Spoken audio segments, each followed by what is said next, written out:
Wattles explains that this book offers a practical guide for achieving wealth through thought and action. It is not a philosophical or speculative work, but a manual for those who seek to apply universal laws of wealth in daily life. The promise is clear. By thinking and acting in a certain way, anyone can become rich. Chapter 1. The Right to be Rich. Wattles asserts that it is not only our right but our duty to be rich. Wealth allows us to live fully and express ourselves completely. Poverty limits our ability to develop body, mind, and soul. Therefore, seeking riches is a noble and necessary pursuit, aligned with the purpose of nature itself. Chapter 2. There is a science of getting rich. Getting rich is not a matter of environment, talent, or luck. It is a science like mathematics. Anyone who learns and applies its principles will succeed. This science rests on universal laws that, when followed, produce wealth with mathematical certainty. Chapter 3 is opportunity monopolized.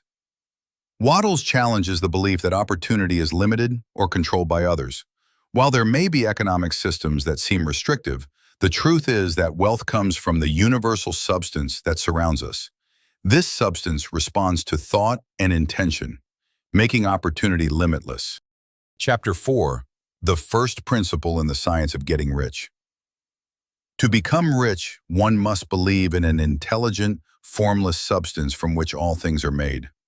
Through thought, we can shape this substance into what we desire. Faith and purpose are essential, as is the conviction that riches are right and good. Chapter 5. Increasing life. True wealth aligns with the universal desire for fuller expression. When we seek to get rich, we are not depriving others. Instead, we contribute to the advancement of all, because wealth is an expansion of life. The desire for riches is the desire for a richer, fuller, more abundant life. Chapter 6. How riches come to you. Riches come by creative, not competitive methods.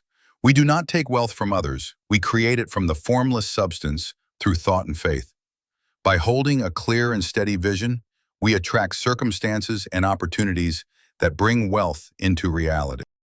Chapter 7. Gratitude. Gratitude aligns us with the creative energies of the universe. The more grateful we are, the more receptive we become to the good that flows to us. A grateful mind expects good things, and expectation draws them closer.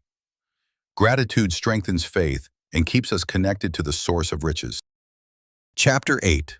Thinking in the certain way. We must think of what we want, not what we don't want.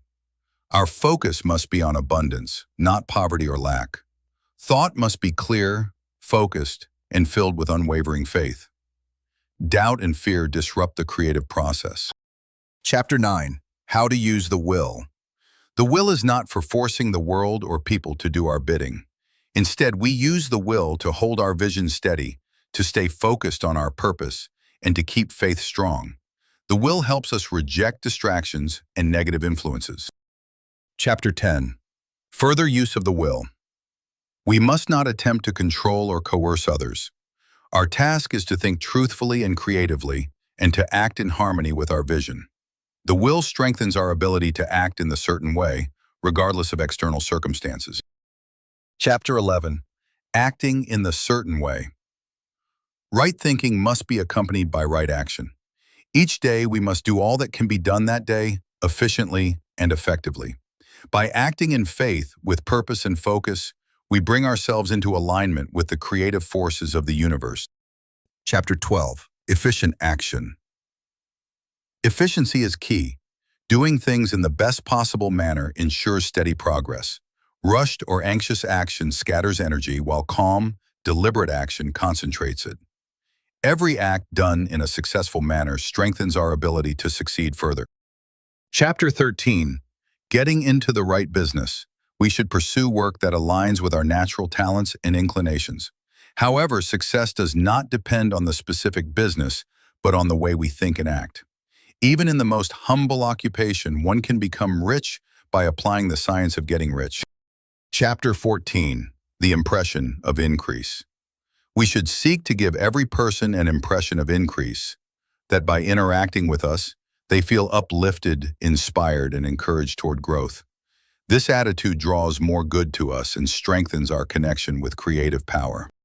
Chapter 15. The Advancing Man.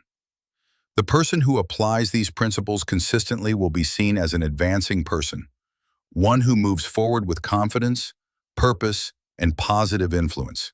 Such a person attracts opportunities, support, and cooperation from others. Chapter 16. Some cautions and concluding observations. Wattles reminds us to remain focused, grateful, and faithful. Avoid competitive thinking. Remain true to the creative process and trust in the certainty of the science. Riches will come as surely as the sun rises when we hold steady in thought and action.